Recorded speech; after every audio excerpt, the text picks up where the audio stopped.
ਚਲੋ ਜੀ।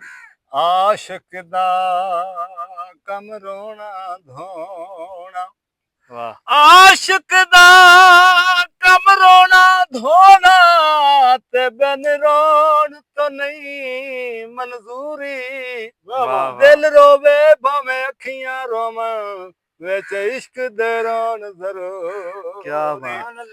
ਕਈ ਰੋਂਦੇ ਦੀਦ ਦੀ ਖਾਤਰ, ਕਈ ਰੋਂਦੇ ਵਿੱਚ ਹਜ਼ੂਰੀ। ਆਜ਼ਮ ਇਸ਼ਕ ਦੇ ਵਿੱਚ ਰੋਣਾ ਪੈਂਦਾ, ਭਾਵੇਂ ਵਤਨ ਹੋਵੇ ਭਾਵੇਂ ਦੂਰੀ। ਦੂਰ। ਵਾਹ ਜੀ ਵਾਹ। ਯਾ ਰੱਬ ਹੋਰ ਨਾ ਮੰਗਾ ਤੈਥੋਂ, ਤੇ ਮੈਨੂੰ ਯਾਰ ਦੇ ਦੇਸ ਪਹੁੰਚਾ ਦੇ, ਜਿੱਥੇ ਝਾੜੂ ਦੇਣ ਫਰਿਸ਼ਤੇ ਆ ਕੇ, ਉਹ ਸੋਹਣਾ ਸ਼ਹਿਰ ਵਿਖਾ ਦੇ।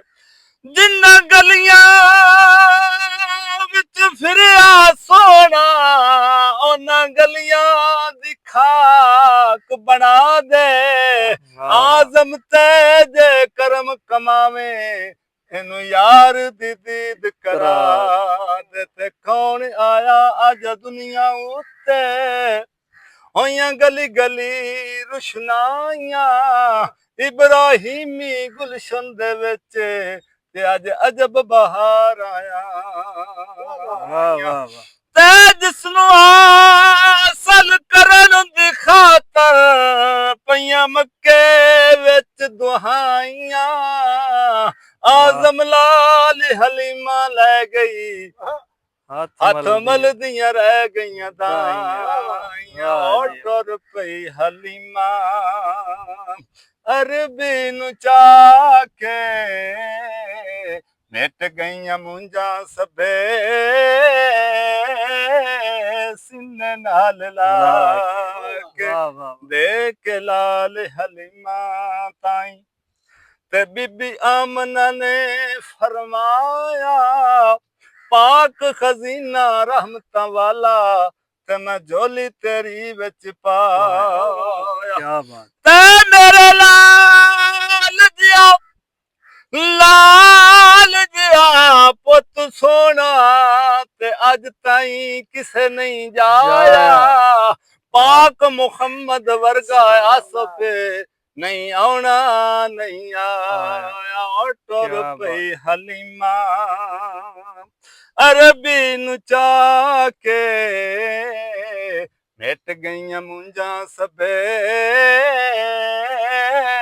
ਸੀਨੇ ਨਾਲ ਲਾ ਕੇ। ਚੜਿਆ ਚੰਨ ਮੱਕੇ ਵਿੱਚ ਅਰਬੀ, ਚੜਿਆ ਚੰਨ ਮੱਕੇ ਵਿੱਚ ਅਰਬੀ, ਅਤੇ ਰਹਿਮਤਾਂ ਝੜੀਆਂ ਨੇ ਲਾਈਆਂ।